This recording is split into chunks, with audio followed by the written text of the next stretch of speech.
103,4 FM Radio Musik Asli Indonesia. Oke DP Mania, sekarang waktunya Bang Tony langsung di acara Inspirasi dan Mandiri, sesi bincang sehat bersama Rumah Sakit Melati Karawaci Tangerang. Nah, tema kita siang ini adalah Ramsay-Hunt Syndrome. Ramsay-Hunt Syndrome atau peradangan pada syaraf wajah nih DP Mania. Nah DP Mania, baru-baru ini penyanyi asal Amerika Justin Bieber ini sempat menghebohkan penggemarnya. Ini setelah mengumumkan terkena sindrom Ramsay-Hunt. Lewat video yang dia posting di media sosial, ini memperlihatkan wajahnya lumpuh sebelah akibat sindrom tersebut. Nah, karena sindrom tersebut, Justin Bieber ini harus istirahat total, terus menunda jadwal tur konsernya di beberapa negara, juga termasuk Indonesia. Aduh, kasihan banget yang udah beli tiket ya. Dan DP Mania pastinya banyak nih yang penasaran apa sih sebenarnya sindrom Ramsay-Hunt itu atau peradangan pada syaraf wajah, apa aja gejalanya, dan bagaimana pengobatannya. Nah, untuk lebih jelasnya saat ini di studio sudah hadir bersama Bang Tony, ada Dr. Thomas Henry, SPS, dokter spesialis syaraf, Rumah Sakit Melati Karawaci Tangerang. Selamat siang dokter. Selamat siang Bang Tony. Apa kabar dokter Thomas? Baik ya. Dok, ya. Ini mungkin DP Mania nih pada belum tahu nih apa sih sebenarnya itu penyakit sindrom Ramsay-Hunt atau peradangan pada syaraf wajah. Nah, jadi karena ada namanya sindrom, itu ada kriteria yang mesti dipenuhi. Ada 1, 2, 3 masih ada. Oke. Pertama, mesti ada peradangan pada saraf. Ya kan? Bentuknya apa? Bisa mulutnya jadi mencong. Oh. Ya. Oke. Ya, simetris kiri kanan. Bibirnya menceng gitu ya. Bibirnya menceng. Kedua, ada ruam-ruam atau ada melepuh-melepuh di kulitnya. Di kulit muka, di kuping. Oh, kuping. Oh, oke. Kuping, bisa di dalam kuping, bisa di rahang, sesuai dengan perjalanan saraf nomor giginya. Oke. Nah, baru bisa disertai dengan gangguan pendengaran, gangguan menelan, panas badan. Loh. Jadi nyamber kemana-mana ya, dok? Oke. Itu namanya sindrom Ramsay-Hunt. Nah, ini disebabkan apa, dok?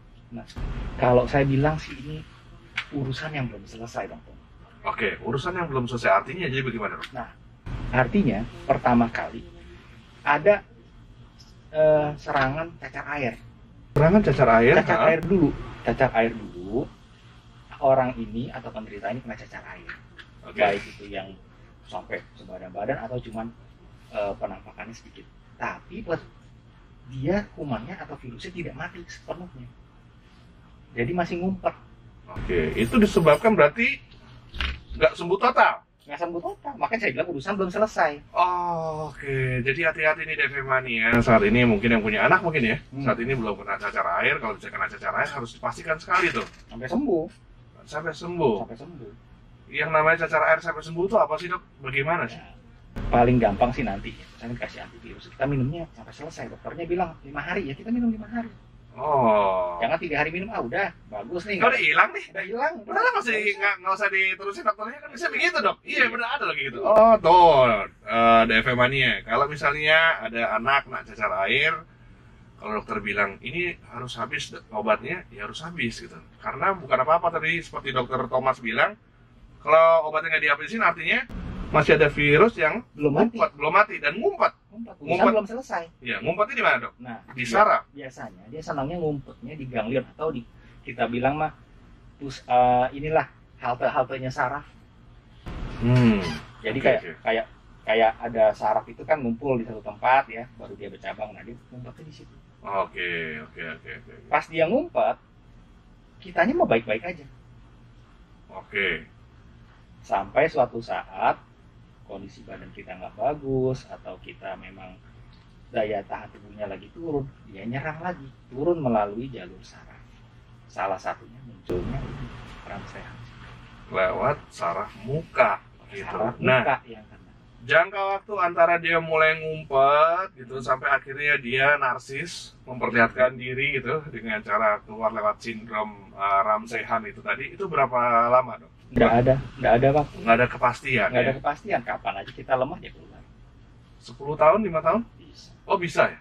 Oke. Nah, ini kalau terjadi gitu ya, kejadian gitu, biasanya apa yang dikeluhkan sama pasien? Biasanya awal-awalnya yang paling sering itu panas.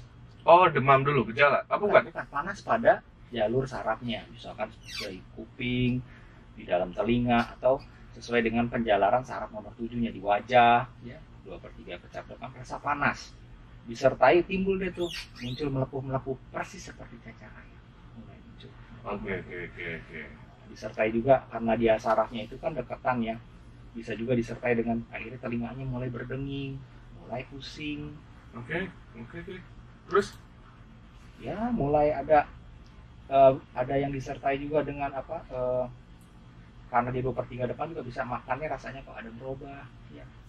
Sampai ya ada rasa otomatis karena kan virusnya mengakibatkan tubuh kan pasti kan membuat pertahanan dong kalau ada musuh lagi, ya bisa disertai dengan demam.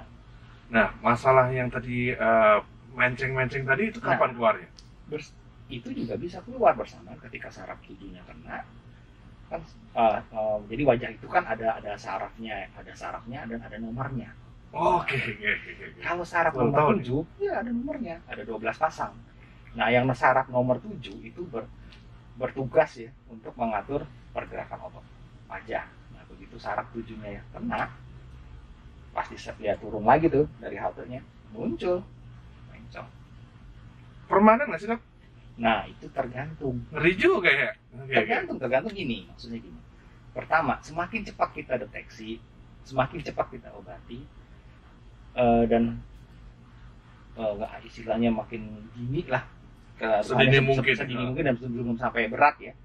Mudah-mudahan sih normal lagi. Normal lagi, oke. Ini DP Mania ini perlu dapat perhatian khusus nih, karena kan biasanya cacar air itu kan menyerang anak-anak kecil ya, Dok ya. Sebetulnya dari kecil sampai dewasa bisa ya. Cuman yang perlu diperhatikan adalah ketika cacar air harus benar-benar sembuh, seperti tadi Dr. Thomas bilang, obatnya juga harus habis gitu kan, dan perlu ada observasi lagi. Ini gue udah benar-benar sembuh nggak sih, Dok? Itu bisa, Dok ya? Bisa ngomong ke dokternya gitu ya. Oke deh, DP Mania. Itu Mas. Tadi kalau ngomongin kita sindrom Ramsay tadi kan adalah penceng di pipi segala macam ya. Terus beberapa saraf di muka itu juga akhirnya berpengaruh. Ya. Bedanya sama stroke apa? Nah, sama-sama mencong. Sama-sama mencong tapi yang kenanya beda. Kalau stroke itu kena di pusatnya, di komputernya. Kalau ini kena di kabel pinggirnya. Oke, jadi ada kemungkinan besar kalau sindrom Ramsay ini masih bisa disembuhin kayak tadi dokter bilang gitu ya. Nah, treatmentnya apa, Dok? Kalau misalnya orang sudah tergejala misalnya, wah nih kena nih sindrom Ramsay nih kamu nih gitu. Apa, Dok? Nah, biasanya pertama karena kita ini penyebabnya virus, kita kasih antivirus. Oh, antivirus ya. di treatment nih berarti ya. Kasih obat antivirus. Karena ini bengkak, kita kasih anti bengkak. Oke, anti inflamasi berarti. Iya, inflamasi. Terus karena nyeri kita kasih anti nyeri, analgesik, obat nyeri. Itu berapa, Dok? Berapa lama itu pengobatannya? Biasanya sih sampai seminggu ya. Oh, seminggu. Walaupun beberapa literatur bilang bisa sampai 21 hari. 21 sebulan ya. Berarti ada kemungkinan Justin Bieber bisa sembuh dong ya. Bisa konser di Indonesia berarti ya. Amin. Mampir di sini. Anak saya udah beli tiket soalnya, Dok. Bapaknya ribet nanti kalau saya nonton. Oke. Lanjut berikutnya, Dokter Thomas. Aku mau nanya lagi nih, boleh? Nih Mace. Boleh, Mace. Katanya, Dok, masalah teman saya nih, laki-laki nih, Dok. Beberapa waktu lalu teman saya mendadak kena serangan stroke, Dok. Tensi 200, efeknya dia sempat kehilangan ingatan beberapa saat, kurang lebih ya 12 jam lah. Puji Tuhan, sekarang sudah pulih ingatannya. Tapi dia yang agak kurang lancar itu perbendaharaan katanya banyak yang lupa. Apa itu pengaruh serangan syaraf atau stroke, Dok? Apakah bisa diterapi atau bagaimana itu, dokter? Terima kasih. Oh, ini seperti memorinya ini. Iya, bisa. Oh, bisa, Dok? Bisa. Wih, ngeri kali. Iya. Oh, kan otak kita juga menyimpan memori fungsinya. Oke. Kalau bagian penyimpanan memori yang kena bisa. Jadi terdelete itu, terhapus. Ya. Sebagian atau bagaimana? Biasanya kenanya di ingatan-ingatan yang baru, bukan ingatan-ingatan lama. Oh, oke. Misalkan bilangnya sih belum makan, padahal dia udah makan. Oke. oke. Ingat-ingatan yang baru, baru-baru aja iya, gitu kemampuan ya. belajar baru. Kalau yang lama, oke. jadi kalau kayak film tuh ya, jedot tuh lupa masa lalu semua itu nggak bener. Oh, nggak bener. Nggak mungkin. Oh gitu pasti. Nah, ini bisa nggak atau bisa diterapi dok kayak gitu? Ya, pertama kita mesti lihat dulu ini seberapa banyak dan komponen apa yang kena. Kan memori itu banyak macam. Aduh, iya, ada iya, perhatiannya. luar biasa. Jadi kita cari dulu nih. Memang kalau memang karena stroke, intinya gini, kalau kita kehilangan memori atau kehilangan gangguan penglihatan atau itu kan kita nggak bisa balikin. Tapi kita bisa memperpanjang prosesnya biar nggak dropnya terlalu cepat. Oke, kurang lebih seperti itu ya Mace ya. Ya mudah-mudahan temennya bisa langsung sembuh ya setidaknya. Jadi nggak terlalu drop lah. Drop, iya. Satu lagi dok, terakhir nih dok. Nih ini satu lagi nih ada Bang Datir. Selamat sore dokter Thomas. Saya mau nanya nih, kenapa kalau habis keluar dengkul terasa lemas, berdirinya kurang kuat? Kenapa juga ya? Terus kalau banyak masalah kelapa, pusing, urat-urat leher, kaku. Terima kasih dokter. Maksudnya gimana sih nih? Kenapa kalau habis keluar dengkul berasa lemas? Keluar apa sih lo? Keluar kamar mandi? Wah nenek aja pertanyaan lo. Mungkin keluar jalan kali. Oh iya. Keluar jalan jauh. Terus kenapa juga kalau banyak masalah kelapa pusing, urat-urat leher, kaku? Nah ini biasanya ya, tipikal orang Indonesia. Ya, ini yang kita bilang dari kepala tipe tegang. Tension katanya biasanya berhubungan dengan ketegangan atau stres lah bahasa orang awamnya. Nah, kita stres, kita itu sebetulnya kayak alarm lah bahwa badan kita udah cukup deh segini. Oke. Oh, jadi istirahat aja ya. Oke, terima kasih buat Bang Datir. Oke dok, ini terakhir dok. Ini kalau ngomongin saraf gitu kan, karena dokter ahli saraf kan. Biasanya apa sih penyakit saraf yang umum yang diderita oleh masyarakat Indonesia? Oke, masyarakat Indonesia itu sebetulnya bersaraf banyak. Tapi yang paling banyak, yang terbesar itu stroke. Stroke ya paling umum ya. Paling umum stroke. Kemudian yang bahasa awalnya saraf kejepit di pinggang. Kemudian ayan atau epilepsi ya. Itu juga banyak. Kemudian ada juga penyakit saraf tepi lainnya, misalnya kayak kesemutan, keram-keram, kita bilang polineuropati, atau kejepit banyak. Oke. Nah, pesan dokter nih untuk yang umum seperti stroke nih yang berhubungan dengan saraf pastinya. Ada nggak pesan-pesan buat DV Mania bagaimana untuk terhindar dari penyakit tersebut dok? Oke. Supaya tetap bisa hidup sehat, pesan dokter gimana dok? Nah, intinya adalah kita hidup makan yang gizi seimbang, istirahat cukup, baik. Nggak terlalu ngotot luar biasa. Ya. Nanti kan kayak wayang ini badan dibikin dalam kondisi siaga, tempur terus ya, itu penyakit apapun juga saya rasakan gampang datangnya. Oke. Dan yang penting adalah ketika ada yang aneh semua badan kita, segera cari pertolongan. Segera cari pertolongan pada orang yang tepat ya, dokter ya. Oke. Satu lagi yang berkaitan masih dengan sehat adalah kalau kita dikasih obat, terutama antivirus, antibiotik, minumlah sampai habis sesuai dengan yang diberikan. Tuh.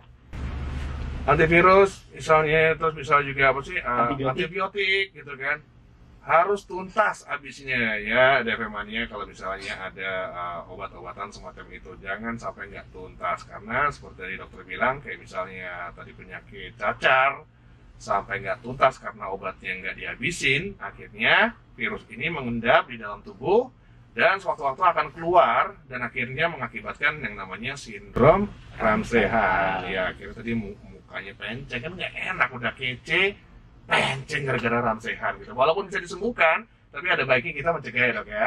Oke, Dokter Thomas, terima kasih buat ngobrol-ngobrolnya siang hari ini. Seru banget nih. Terima kasih. Jarang-jarang banget sama dokter yang dokter saraf nih DV Mania ya. Dan mudah-mudahan kita bisa ketemu lagi dok ya. Mudah-mudahan DV Mania. Oke, dokter sekali lagi terima kasih dokter. Sampai ketemu di kesempatan berikutnya.